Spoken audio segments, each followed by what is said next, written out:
Bonjour à toutes et à tous. Donc, je suis ravie de vous présenter ce projet qui s'appelle EPOSI, lors duquel on a documenté les pratiques d'injection dans l'espace public en amont d'une ouverture de salles de consommation dans la ville de Marseille.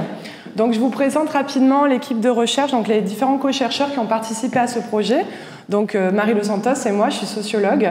Gabriel Girard qui a accompagné le projet sur le volet à la fois théorique et méthodologique. Laëlia Briand qui a travaillé sur l'organisation de la recherche et qui a vraiment participé au relais avec les organismes et le partenariat avec les associations. Mathieu Parent qui a accompagné le projet en tant que photographe, donc sur tout le volet technique photographique. Ensuite, Lola Perrault qui a participé en tant qu'usagère, mais également co-chercheuse, et son nom de famille apparaît parce qu'elle a souhaité qu'il apparaisse. Elle a participé également à la valorisation des résultats. Ensuite, Kylian, Tanguy, c'est un surnom, Julie et Arnold, qui sont également des participants à la recherche et qui ont souhaité que leur prénom ou surnom apparaissent. Alexandre Olénine, qui était coordinateur communautaire et qui a participé à toute la coordination sur le terrain du projet, et Perrine Roux, sans qui rien n'aurait été possible, non, voilà, qui a mis en place le projet et qui a participé à toute l'élaboration de ce projet.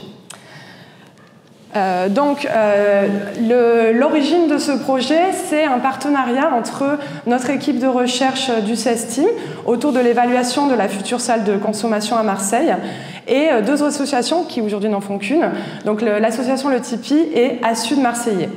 L'objectif de la recherche, comme je l'ai dit, c'était de documenter l'expérience vécue de l'injection à Marseille à travers l'outil photographique. Donc ça, c'est une slide en fait, qui a été utilisée lors d'un des ateliers de ce projet. On expliquait en fait aux participants la méthode photo-voix. Et donc l'idée, c'était vraiment de proposer aux personnes qui participent qu'elles participent en tant qu'experts ou expertes de leur pratique, qu'elles utilisent la photographie. Donc on a eu plusieurs formations, notamment sur les enjeux techniques de la photographie, mais également des enjeux esthétiques. Chacun et chacune avait vraiment à cœur de produire des photographies qui retiennent le regard, mais également des enjeux éthiques. On pourra y revenir dans la discussion et puis plus tard dans la présentation. Il y avait également la volonté de construire ensemble la recherche, c'est-à-dire qu'on partait d'un point de départ, c'était ouverture d'une salle de consommation. La question s'est vite dépliée autour des pratiques d'injection dans l'espace public. Et en fait, ensuite, on a vraiment élaboré les hypothèses de départ, etc. Donc, il y avait une nécessité, en fait, au moment de l'inclusion, que les personnes comprennent bien que ce processus de recherche impliquerait une implication sur le long terme. Et ensuite, donc, un travail de valorisation également collectif avec l'ensemble des participants, à la fois en termes de publication. On a également réalisé un site web auquel ils ont participé, un podcast et un certain nombre d'expositions photographiques, bien sûr. Donc ça, c'est un peu l'échéancier du projet, enfin les différentes étapes. Donc à chaque fois, vous le voyez, il y a deux dates parce qu'il y avait une volonté d'être le plus inclusif possible. Et donc entre les volontés d'être là et le présentiel, on avait toujours des difficultés.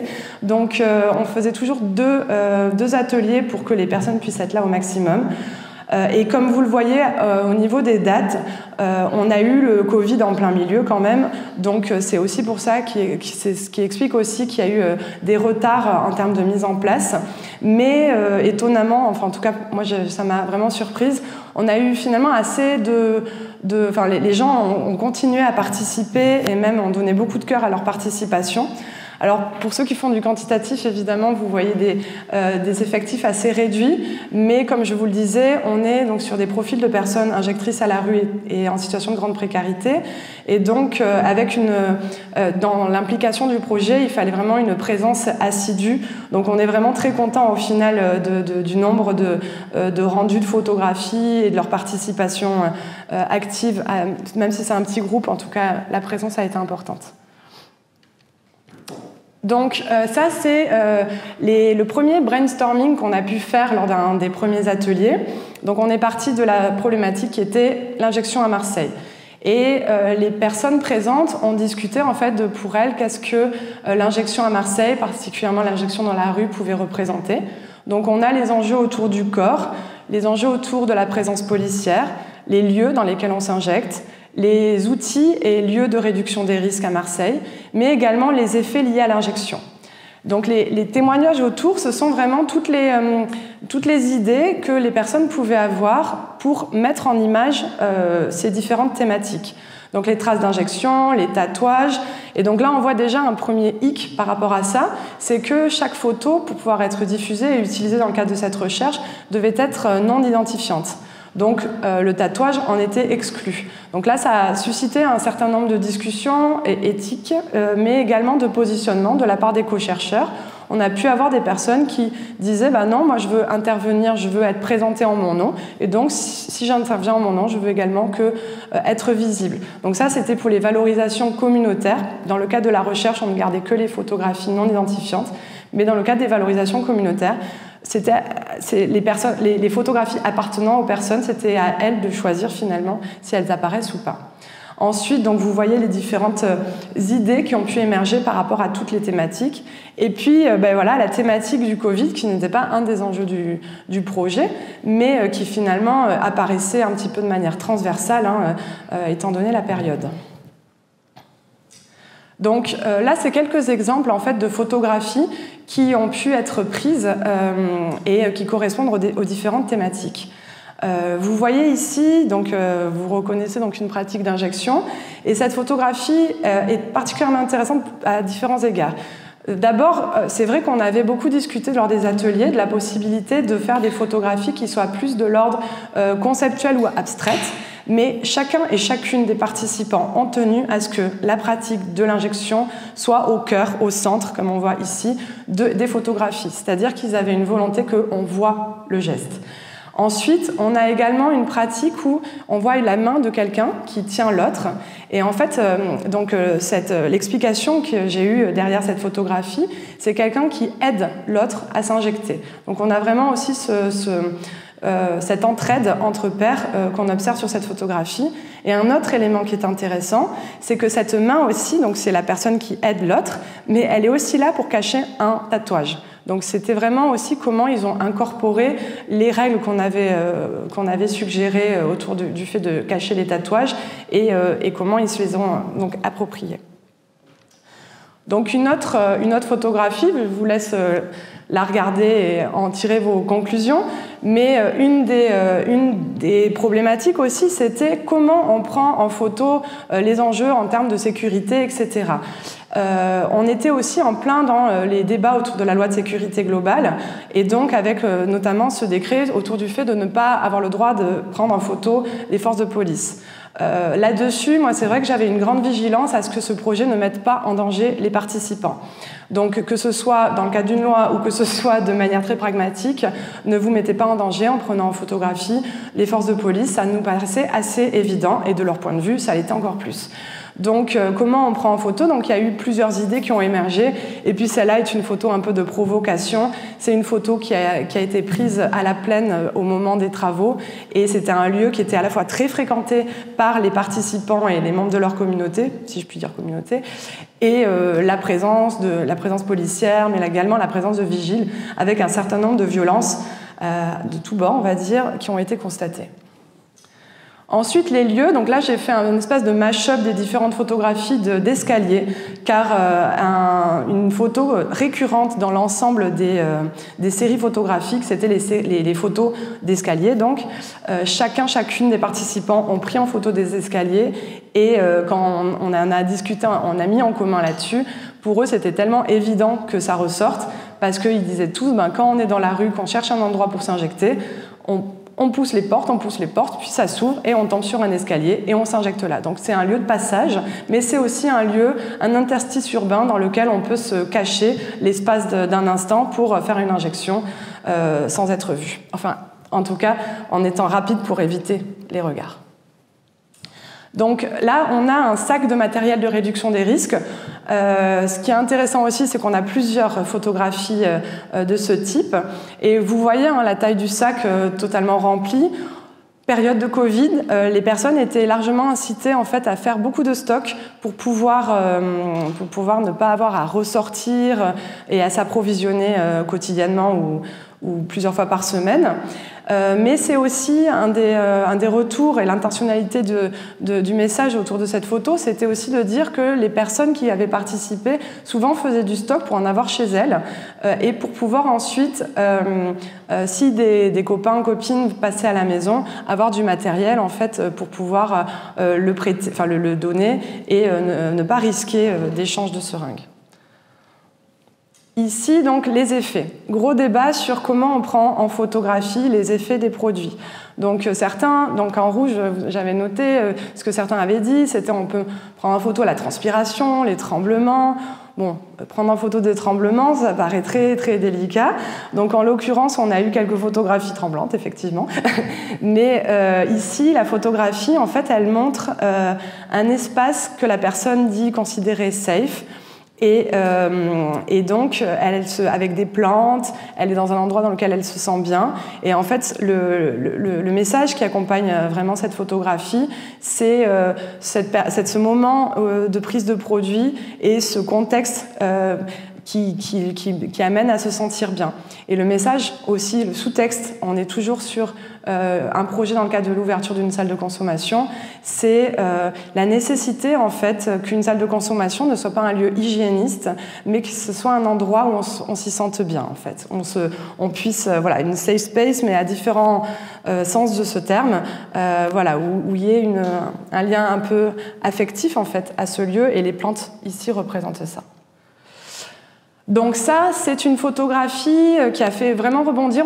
La personne qui a pris cette photo a fait toute une série photographique au sein d'un squat et elle a vraiment mis en scène en fait son matériel de réduction des risques. On a les seringues en plein milieu. Et j'ai nommé Covid ici, mais parce que en fait, c'est une des seules photographies où une trace du Covid apparaît. Je ne sais pas si vous la voyez. Bon, il y a un masque qui traîne au milieu de tout ça. Ce que je trouve intéressant dans cette photographie, et parmi d'autres, hein, c'est la manière dont on l'a analysée collectivement, parce qu'il y a tout un faisceau d'indices, en fait, et c'est ce que Albert Piette, qui est un anthropologue, invite à faire à travers l'utilisation de la photographie en anthropologie. C'est plutôt lui, il propose non pas des photos esthétiques très construites, mais plutôt des photos en instantané, qui ensuite permettent, sans que ce soit élaborés en amont, mais qui permettent ensuite, dans l'analyse, de voir tous les petits, les petits indices d'une réalité, d'un vécu, etc.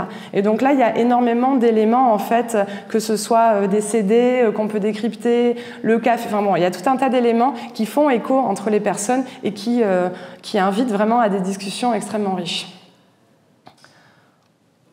Donc, parmi les différentes valorisations du projet, les valorisations communautaires, on a fait donc plusieurs ateliers lors desquels on a analysé collectivement l'ensemble des photographies.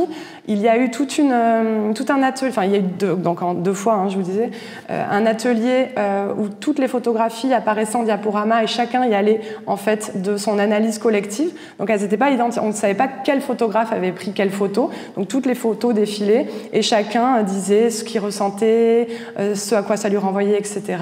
Cette photographie-là, c'est ensuite une deuxième étape. On avait mis toutes les photographies sur une table et elles et ils devaient les choisir pour faire une scénographie, en fait, donc coder les photographies, les légender, dire à quoi ça renvoyait. Et puis, donc la scénographie, c'était un schéma narratif, en fait, à travers les photographies pour proposer un message. Et là, c'est le rendu. Donc on pourra parler de ce rendu, de ce qu'on en pense et tout. Mais donc c'est le rendu, on a fait 2 bâches avec donc la scénographie qui est représentée. Et ça, c'est la première exposition, il me semble. C'est la première exposition qui a eu lieu dans le cadre de la journée internationale Support Don't Punish, qui est une journée en fait contre la criminalisation des drogues et pour promouvoir les politiques de réduction des risques. Donc ça, comme ça, vous voyez un tout petit peu mieux comment ils ont construit la scénographie de cette exposition sur bâche. Donc on commence avec le matériel, donc ils ont appelé ça la caverne d'Ali Babos. Donc voilà, ce n'est pas sans humour. Ensuite, on a le début de l'épopée, donc on est en plein dans la pratique, avec, je l'ai flouté là, mais la personne apparaît, son visage apparaît, donc c'est Lola en fait, vu qu'elle apparaît et qu'elle veut qu'on dise son nom, je peux le dire, c'est en tant que chercheuse délicat. Et ensuite, on a des lieux de consommation. On revient sur les escaliers, mais également les toilettes publiques. On a des passages dans la rue, derrière un panneau publicitaire, etc. Donc c'est des lieux. Ce qui était vraiment intéressant, c'est que c'est des lieux, quand les photos apparaissaient, les personnes toutes reconnaissaient. Enfin, il y avait vraiment un lien avec ces photographies où ah ben oui, moi je suis déjà allée là, ah moi je connais cet endroit, il y a tel risque à cet endroit-là, je fais comme ça pour y arriver, etc. Donc ça, c'est la suite de l'exposition. Donc avec quelqu'un dans une session d'injection dans la rue. Ensuite, prendre possession des lieux, les lieux qui nous possèdent. Et enfin, fin du voyage, terminus, tout le monde descend. On voit des paquets de méthadone. On voit également une bouteille de coca qui est remplie de seringues afin de la rendre pour pouvoir la détruire et que les seringues ne traînent pas. Mais également un volet qui se ferme et il y a écrit « Se réfugier dans une tanière, ne pas suivre les veilles du reste du monde ». Donc vous avez compris, toutes les légendes sont réalisées par les personnes. Quelques éléments donc à retenir de ce projet. La dimension subjective de l'expérience qui se transparaît dans ces photographies. Ce qui a été retenu vraiment par l'ensemble des participants, c'était leur recherche d'authenticité. C'était à la fois parler d'une problématique commune à l'ensemble des participants, mais une dimension personnelle et dire quelque chose d'authentique, quelque chose de vrai pour elles et pour eux. Ensuite, la recherche esthétique, comme je vous le disais, et c'est vrai que comme on utilisait des appareils photographiques jetables, il y a eu un petit peu ce retour, parfois ils étaient un petit peu déçus du rendu de leurs photos, etc. Mais en tout cas, ils avaient vraiment à cœur que leurs photos soient belles, avec un sens qui leur était propre, bien sûr, et donc se raconter. Et là, le participant, donc je lis sa citation, celle-là, je l'aime bien parce que moi, je suis chrétien, je lis la Bible et tout. Au moins pour faire comprendre qu'on n'est pas seulement toxicomane et qu'on ne comprend rien. Donc ensuite, peut-être que je ne prends pas trop le temps de lire cette citation, mais en tout cas, donc là, on est sur une photographie, c'est la photographie du volet. Ouais, voilà. Sur la photographie d'un volet qui témoigne en fait de cette volonté de rester dans sa bulle. La dimension collective de l'expérience, ça tombe bien, celle-là j'étais déjà revenue tout à l'heure dessus. Les escaliers, j'en ai parlé. Cette photo du parking que je tenais à la mettre parce que au moment où cette photo a été diffusée, tout le groupe s'est exclamé « Oh, le parking !» Sachant que c'est un parking qui se situe juste à côté du CARUD, où ils vont chercher leur seringue. Et le dépit en fait d'Alexandre, coordinateur communautaire qui participait à cet atelier, de se dire on passe nos journées à distribuer du matériel stérile, à donner des conseils pour que les personnes s'injectent à moindre risque. Et là, on est dans ce parking, enfin tous reconnaissent ce parking qui se situe à côté, dans lequel ils vont s'injecter entre les odeurs d'urine, la violence des vigiles, etc., etc.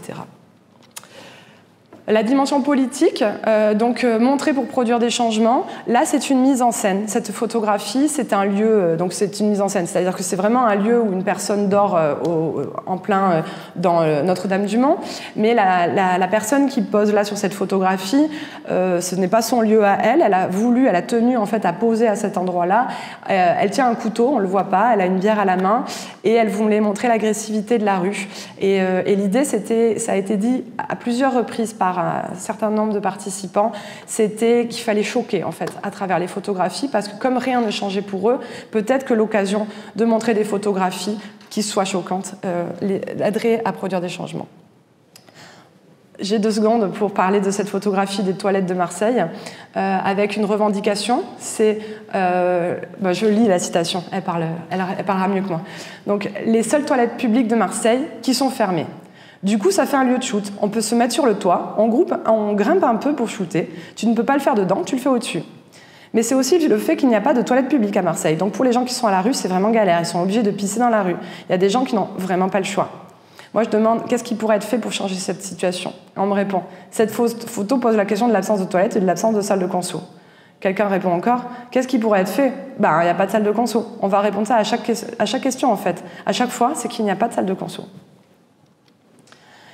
Et donc, pour conclure, donc, ce projet qui a été fait sur les pratiques d'injection dans l'espace public nous a conduit en fait à réfléchir à un nouveau projet autour des pratiques de chemsex, parce qu'on s'est rendu compte à quel point ce projet nous permettait d'avoir accès à la fois à l'intimité des personnes dans le récit qu'ils donnaient à travers les photographies, mais également à la spatialité et la matérialité de leurs pratiques. Et en fait, ça nous permet de décaler notre regard sur les pratiques et de peut-être mieux les comprendre à travers les visions en fait, qu'en ont les personnes concernées.